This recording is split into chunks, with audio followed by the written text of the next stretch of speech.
Essa nossa conferência, e antes de mais nada, como a conferência trata de um tema muito interessante e muito importante para as nossas almas, que é o tema da vida de oração. Nós já falamos isso na novena, vamos falar de novo. Então nós vamos começar a nossa novena, a nossa conferência, rezando a oração do Espírito Santo. Vinde, Espírito Santo, enchei os corações dos vossos fiéis e acendei neles o fogo do vosso amor. Enviai o vosso Espírito, e será criado, e renovareis a face da terra. Oremos, ó Deus, que instruísse os corações dos vossos fiéis com as luzes do Espírito Santo. Fazei que apreciemos eternamente todas as coisas segundo o mesmo Espírito e gozemos sempre de sua consolação. Por Cristo nosso Senhor. Amém. Ave Maria Puríssima.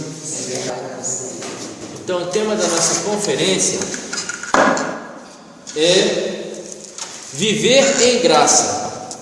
Viver em graça ou viver na graça de Deus. E boa parte desse tema nós conseguimos extrair do livro do padre Cortis, se não me engano, que é Vivendo em Graça. E o livro fala de um aspecto dos tempos atuais, e que já vinha desde 1950, tristemente, que é a dificuldade dos católicos. Olha, ele está falando para católicos, nós não estamos falando aqui dos não convertidos, dos protestantes, dos pagãos, nós estamos falando dos católicos. E ele dizia que já nessa época, desde 1950 para cá, eram poucos os católicos, agora caiam para trás, poucos os católicos que viviam em estado de graça. Então, olha, escutem isso com atenção. Nos perguntamos hoje, diante do mundo extremamente paganizado e morto para a graça, ou pelo menos, na sua maior parte, morto para a graça. O que devemos fazer para nos salvar? Esta é uma dura realidade. E uma informação muito interessante, o Santo Padre Pio XII afirmava esta dura realidade. Escutemos.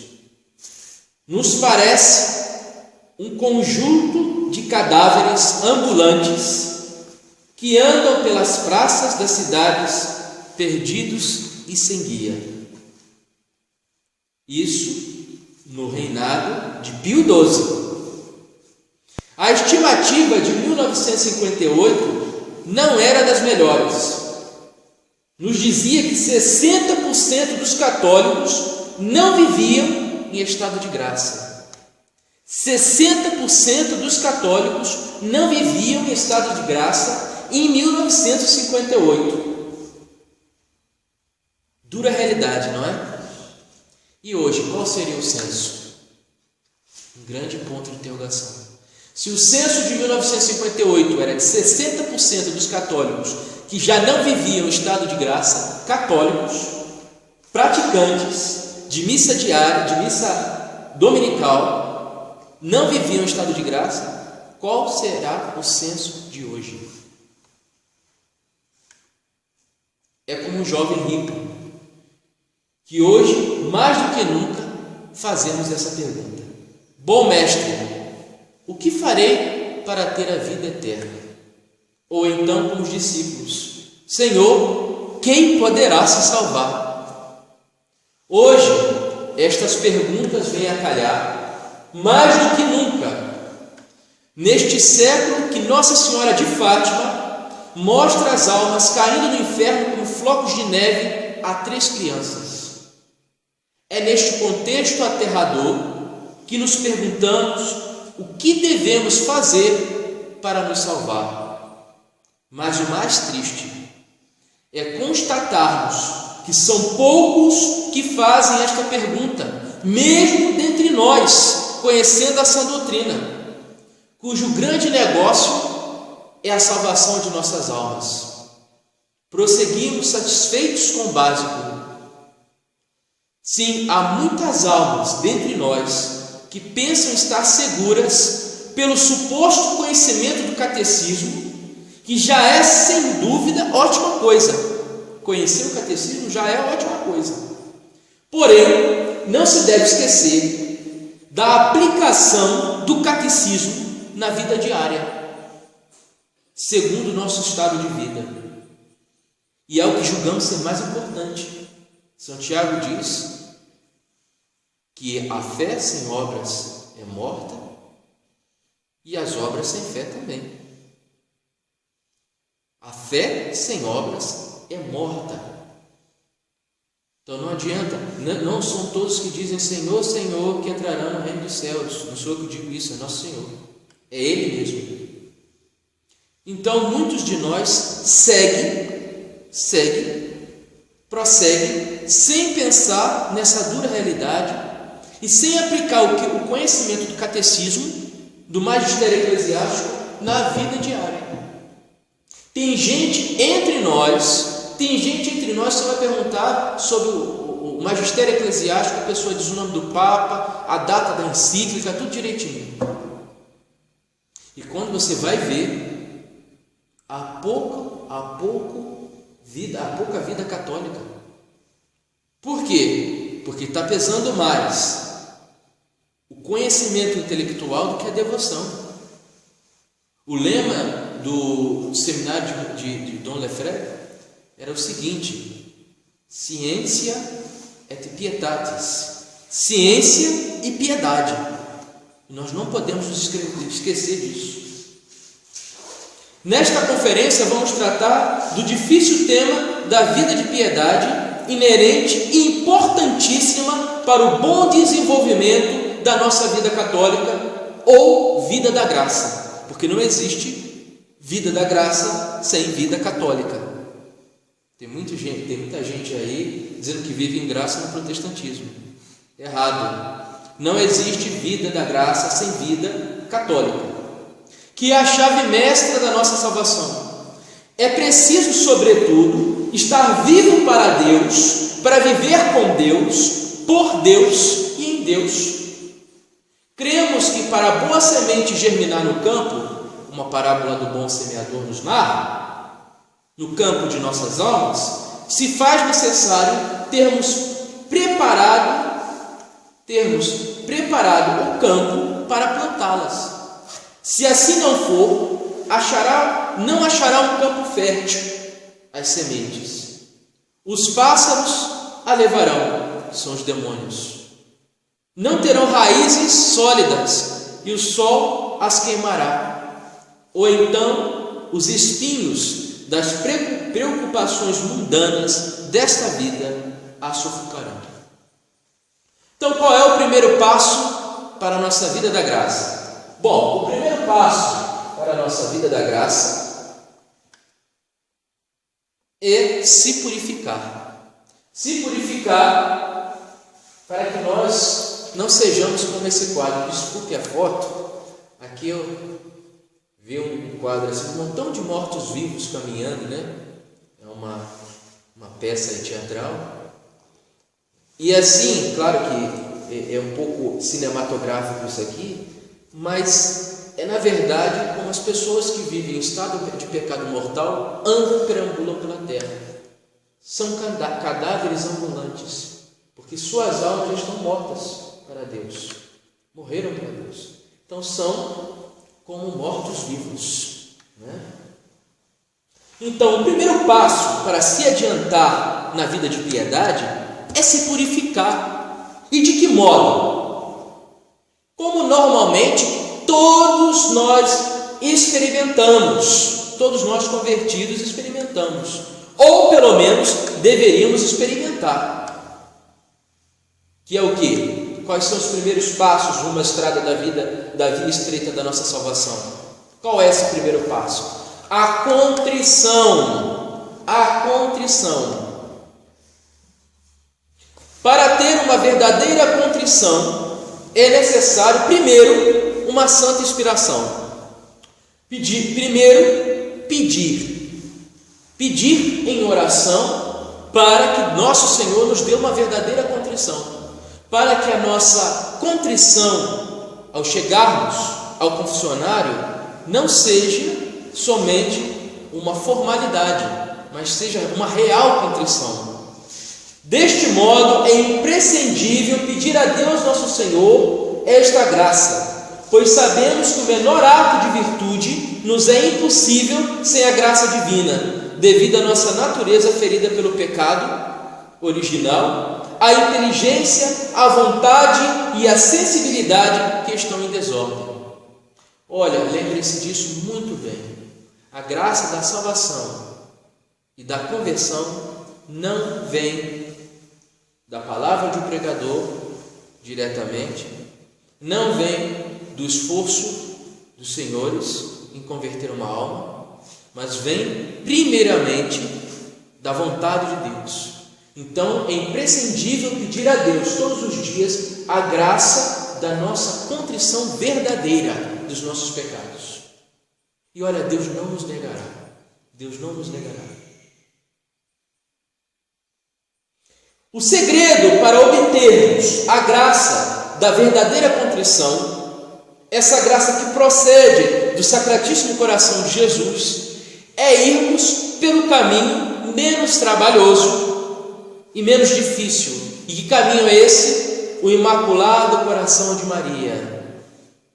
Ela é medianeira de todas as graças, é benigna mãe e não nos negará a graça se pedirmos com confiança. Por esta razão, antes de nos achegarmos ao santo tribunal da penitência, ou seja, ao confessionário, à confissão, peçamos a Nossa Senhora que nos inspire rezando ao menos uma Ave Maria. Às vezes nós vamos confessar com tanta pressa, né? Que tem uns 4, 5 na fila ali, a gente fica assim mais preocupado se vai dar tempo do padre confessar a gente do que nos preparando para a confissão. É sempre bom, antes da confissão, ao menos rezar uma Ave Maria, pedindo que Nossa Senhora nos inspire, primeiro a contrição dos nossos pecados e depois o bom propósito de não cairmos novamente. É muito importante isso. Logo após suplicarmos esta graça ao céu, pela tesoureira das graças de Deus, aquela que por meio do qual nos veio a salvação, nos excitemos um bom exame de consciência. Um bom exame de consciência. E existem alguns exames de consciência que são escritos pela igreja, e eu acho que é um dos melhores, né? Então é muito interessante, muito providencial pegar esses exames de consciência que são prescritos pela igreja. Aqui nós temos alguns folhetinhos de exame de consciência para senhoras casadas, exame de consciência para senhores casados, e não sei se temos para adolescentes e crianças, acho que não, né? Penso que não, mas é bom depois, com o tempo, fazermos um outro folhetinho para os moços, né? Os moços e as crianças. Para quê? Para fazermos um bom exame de consciência antes de nos achegarmos ao tribunal da confissão. E é necessário também, isso é muito importante, anotarmos os nossos pecados e fazermos também em nossas casas, antes de nos deitarmos, um bom exame de consciência. Padre Pio diz: infeliz do comerciante que vai dormir sem rever o que gastou e o que faltou. Assim é com as nossas almas. Infeliz do homem, infeliz da mulher que vai se deitar sem fazer um exame de consciência do seu dia. É muito importante isso. E devemos sempre pensar nessa realidade, que um dia nós morreremos, e esse dia pode estar próximo. Todos os dias chegam informações ou notícias para nós de pessoas, acidentes, pessoas que morrem de forma repentina, e isso fica gravado, e nós nos perguntamos: nós fazemos essa pergunta: quantas destas pessoas morreram na amizade com Deus? E chegaremos à conclusão que fomos felizardos por termos a graça de nos arrepender em tempo hábil para nos confessar. As santas leituras sobre estes temas ajudam muito. Por exemplo, O Grito Lancinante de uma Alma, quem já leu, é muito importante, a história de Anita e Clara, para nos meditarmos sobre os novíssimos, sobre o inferno, sobre as dores do inferno. Ou então, O Caminho Reto, de Santo Antônio Maria Claret, que vai sair para nós aí. Nós estamos preparando o livro. Logo, logo, se Deus quiser, vai sair O Caminho Reto. E eu aconselho toda mãe de família, todo pai de família, a ter O Caminho Reto em casa, porque é um livro de piedade feito para os leigos, feito para todos, mas principalmente para os leigos. E tem histórias muito interessantes sobre os novíssimos e meditações diárias que é bom a gente ter em casa, entre outros livros de piedade.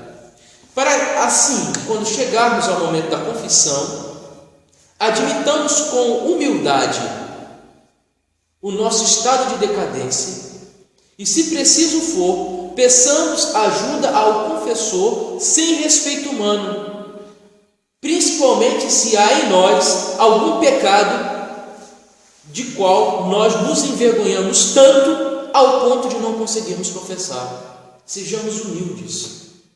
Se há um pecado em nós que é vergonhoso e que nós temos vergonha de confessar, sejamos humildes, peçamos ao Padre: Padre, me perdoa, mas eu tenho um pecado grave que eu preciso confessar, mas eu não consigo confessar porque eu tenho vergonha. Deus ama os corações que são humildes, e certamente o Padre, bom confessor, vai dizer: meu filho, então vamos aí. Ele vai arrumar um jeito da pessoa confessar aquele pecado. Então, por favor, é muito importante essa contrição, esse desejo e essa humildade quando nós vamos para o confessionário. Também é importantíssimo escolhermos um bom e atencioso confessor. Eu escrevi isso aqui porque, como eu ia falar nas capelas, nem todos têm a oportunidade que os senhores e as senhoras têm de ter bons confessores aqui. Então, num estado de dificuldade, de queda no pecado mortal, a pessoa pode ficar tão desesperada que vai ao primeiro padre que aparece, né? E que às vezes pode dar sorte. É claro que eu não estou dizendo aqui, não estou colocando em xeque a validade da confissão dos progressistas, mas às vezes a pessoa chega no confessionário, o padre, tudo que a pessoa vai dizer, o padre diz que não é pecado. Então, para ele, não existe pecado nenhum, ou se existe, é muito pouco. Então, isso dificulta o processo de confissão, de contrição da pessoa. E a pessoa sai com mais dúvida do que entrou no confessionário. Olha que dificuldade. Então, é claro, por uma situação extrema, às vezes a gente sai, está morrendo, né? Sabe que está morrendo, qualquer padre que vier, né, que seja católico ordenado, a gente, né, principalmente quem mora longe, que não tem padre aqui perto, mas cuidado com os confessores, que às vezes tem confessores que são imprudentes e que, em vez de melhorar uma alma, ajudar uma alma, dificulta.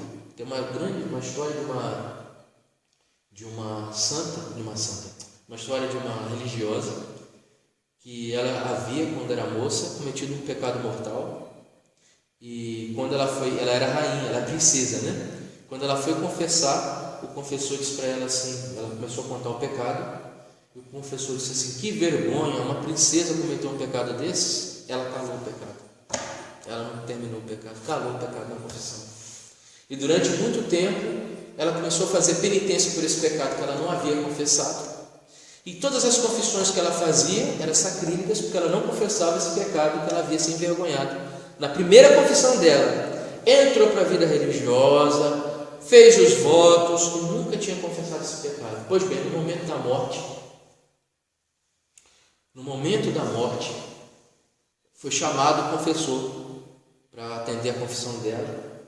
E ela disse: padre, pelo amor de Deus, escuta a minha confissão, porque eu sou uma grande pecadora. E o padre disse: não, isso é tentação de Deus, a senhora foi tão santa enquanto era viva, enquanto estava aí com saúde. Pois bem, ela morreu e calou o pecado. Ela foi vista depois, ela apareceu, dizendo para mim, o pessoal tinha ela como santa, e ela disse: não, não sou santa não. Inclusive eu fui condenada porque eu calei um pecado na confissão. Olha, ela era... Você vê que um confessor cometeu uma imprudência e acabou perdendo uma alma. Então a gente deve ter muita prudência com os confessores. Prudência de que modo? Escolher um bom confessor que possa nos ajudar no sacramento da penitência, porque isso pode dificultar. Bom, para nós, como eu já falei, para nós aqui é mais fácil, porque a gente tem bons confessores aí, tem o Dom André, tem o Dom Tomás, tem o Padre Marcelo, tem outros bons confessores que graças a Deus não tem problema. Mas para o pessoal que está lá de fora e está aí no mundão, cuidado com os padres nos quais vão confessar, porque às vezes a alma sai muito mais escandalizada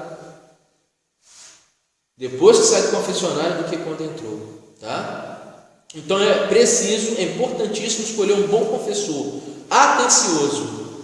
Cuidado, porém, com estas confissões feitas a padres progressistas, porque para a qual nada ou muito pouco é pecado. Isso pode atrapalhar e muito o nosso processo de contrição. E pode mesmo. E preparem a confissão dos senhores e das senhoras, especialmente aqueles que vão fazer confissões gerais. Por favor, peçam uma hora com o padre. Confissão geral, o melhor é marcar uma hora, um tempo com o padre e fazer exercitar-se e depois fazer a confissão geral. Por quê? Porque às vezes tem 10 pessoas na fila da confissão e você tem uma lista de 50 pecados cometidos de confissão geral. É claro que o padre vai ficar correndo lá, porque ainda tem mais 20, 30 pessoas para confessar. Então marquem um horário, né? Tentem, na medida do possível, marcar um horário para confissão geral, né? Para a pessoa que já está aí um tempo confessando, já fez sua confissão geral, não precisa seguir esse conselho. Mas quem vai fazer confissão geral, por favor, marque um horário, que aí o padre tem toda a disposição. Ele está ali para ouvir a sua confissão até o momento que for necessário, né? Senão realmente fica muito difícil. Segundo passo nesta vida da graça. Aqui eu botei um baú de tesouro, que já admitidos na graça de Deus, nós recebemos o tesouro escondido no campo, no qual nosso Senhor falou, que é a graça dele. Agora, já readmitidos à comunhão com Deus, nosso Senhor, podemos ir ao segundo passo na nossa vida verdadeiramente devota, sabendo-se que somente sendo gerados e nascendo de novo na água e no Espírito Santo, e hoje mais do que nunca, no preciosíssimo sangue de nosso Senhor e nos méritos do seu preciosíssimo sangue, lavados assim pelo sacramento da penitência, podemos dar nossos primeiros passinhos rumo à vida eterna. Precisamos de quem nos gere na graça. Pensemos alguns instantes, e não será muito para nós encontrarmos um gerador, ou melhor, uma geradora para esta missão tão grande, que é nos preparar para a graça. E quem melhor para esta missão que aquela que gerou a cabeça, da qual nós somos os membros? E como não existe cabeça sem membros na geração natural, pois isso seria uma monstruosidade, logo na geração sobrenatural não será diferente. Assim como Nossa Senhora gerou a cabeça desses membros, que é nosso Senhor, assim Nossa Senhora também deverá gerar-nos, que somos membros dessa cabeça, a Igreja. nós somos, por assim dizer, gerados no útero espiritual de Nossa Senhora. E desta forma, para sermos gerados pela graça, devemos nos aplicar em suplicar a geradora na graça, a geradora da graça que nos gere, que nos faça nascer de novo espiritualmente, nos admitindo no seu santíssimo útero espiritual, por assim dizer, para renascermos na água e no Espírito Santo, lavados pelo preciosíssimo sangue de nosso Senhor Jesus Cristo.